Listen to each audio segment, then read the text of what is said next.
আলহামদুলিল্লাহ কবুল। আলহামদুলিল্লাহ কবুল কবুল করো না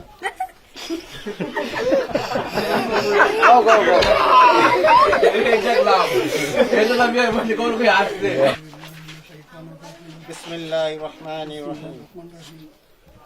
পলাশ দড়িহাওলা পাড়া নিবাসী জনাব হারুন রশিদ এর ছেলে মাহমুদুল হাসান এর নিকট 4 লক্ষ টাকা দেন মোহর ধার্য করিয়া আমাকে উকিল নিযুক্ত করিয়া পাঠাইয়াছে।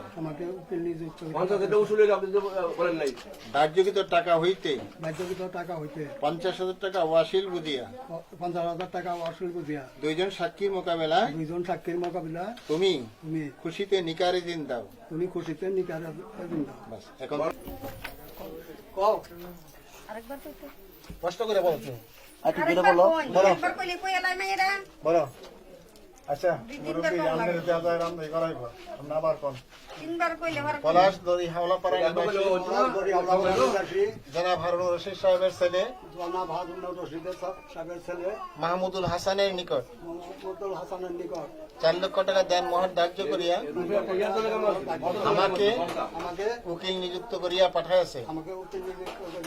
ধার্যকৃত টাকা হইতে 50,000 টাকা ওয়াসিল বুঝিয়া 2 জন সাক্ষীর মোকাবেলায় তুমি খুশিতে নিকারে দিন দাও। বাস এখন বলো আর দেরি করো না, বলো কষ্ট করে বলো। আলহামদুলিল্লাহ আলহামদুলিল্লাহ বলো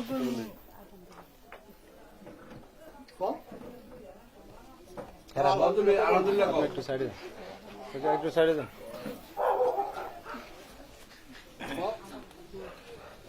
কি বলবা জানি না আলহামদুলিল্লাহ কবি আলহামদুলিল্লাহ কবুল। একটু রাগ করেন না, আপনার রাগ করতেছেন না।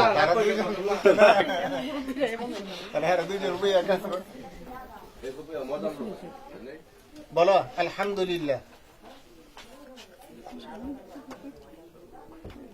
কৌমা দেরি করো না, আমি আবার এক জায়গায় যাবো।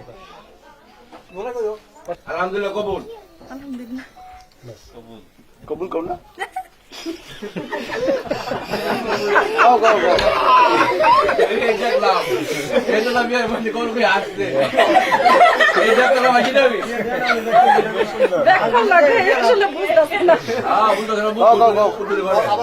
আচ্ছা আরেকবার তোমার আরেকবার কও আলহামদুলিল্লাহ কবুল বলো। আবার কি আরেকবার পর না উনি বলতে বলো আলহামদুলিল্লাহ বলো আবার আরেকবার কও আরেকবার বলো মা কও আলহামদুলিল্লাহ কবুল। আরে বলো না, হাসতেছে কেন? আলহামদুলিল্লাহ কবুল বলার লাগবো না। আলহামদুলিল্লাহ তোর কবুল। না না আলহামদুলিল্লাহ কবুল আলহামদুলিল্লাহ বাচ্চা কয় ক্লিয়ারই কোনো কোনো ইয়া করা যাবে না। অসুবিধার কথা বলেন না। কবুল এই যেজু দাদা দিও না দিয়ে দিতেছো দুইজন কইয়া লইছে আমার দেরি কইরা লাগছে মাশাআল্লাহ। সমস্যা আছে আল্লাহ